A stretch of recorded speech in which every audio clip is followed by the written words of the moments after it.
এখন দেখবো বন্ধুরা এই মে মান্থ আপনার কিরকম কাটবে। চলুন দেখে নিই মে মান্থ আপনার লাভ লাইফ কিরকম কাটবে এবং ক্যারিয়ার লাইফ কিরকম কাটবে।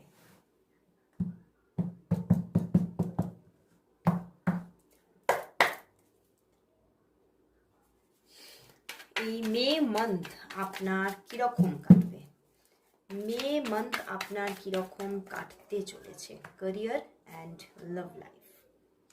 আচ্ছা, ক্যারিয়ার অ্যান্ড লাভ লাইফ। বন্ধুরা আপনার ক্যারিয়ারে কিন্তু এখানে দেখতে পাচ্ছি মে মান্থে প্রচুর অপশান আসছে, প্রচুর অপশান আসছে।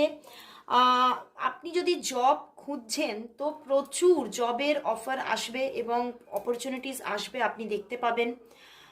বাট কোথাও আপনার মধ্যে কনফিউশন থাকবে, আপনি কোনটা চুজ করবেন, কোন জবটা করবেন, কোন জবটা ছেড়ে দেবেন, এই কনফিউশনটা কিন্তু থাকবে।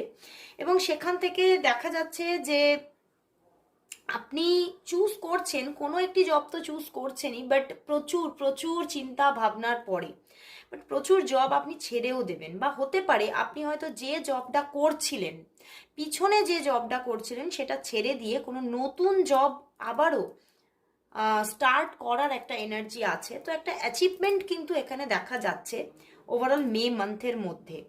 অ্যান্ড লাভ লাইফের ক্ষেত্রে কিন্তু এখানে দেখা যাচ্ছে লাভ লাইফের ক্ষেত্রে আপনি একটু কিন্তু লাভ লাইফ সম্পর্কে নিজে অনীহা প্রকাশ করবেন যে আমি কোনো লাভ লাইফ আর নিজের জীবনে চাইছি না, এই মুহূর্তে আমি নিজেকে উইথড্রল রাখারই চেষ্টা করছি, এরকম একটা অনীহা প্রকাশ আপনি করবেন। কিন্তু অনীহা প্রকাশ করলেও আপনার দিকে কিন্তু কোনো মানুষের হাত আসবে, কোনো মানুষের জায়গা থেকে, কোনো মানুষের দিক থেকে কিন্তু কোনো প্রপোজাল আসার জায়গা কিন্তু দেখাচ্ছে।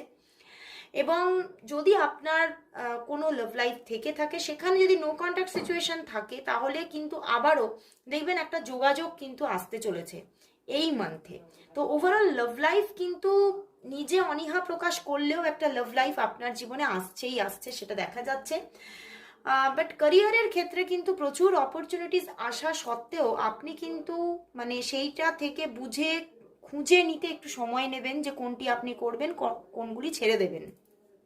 এবং প্রচুর খোঁজার পরে, প্রচুর কনফিউশন থাকার পরে আপনি গিয়ে একটা কিন্তু সিদ্ধান্ত নিচ্ছেন এবং একটি ভালো জায়গা অ্যাচিভ করছেন।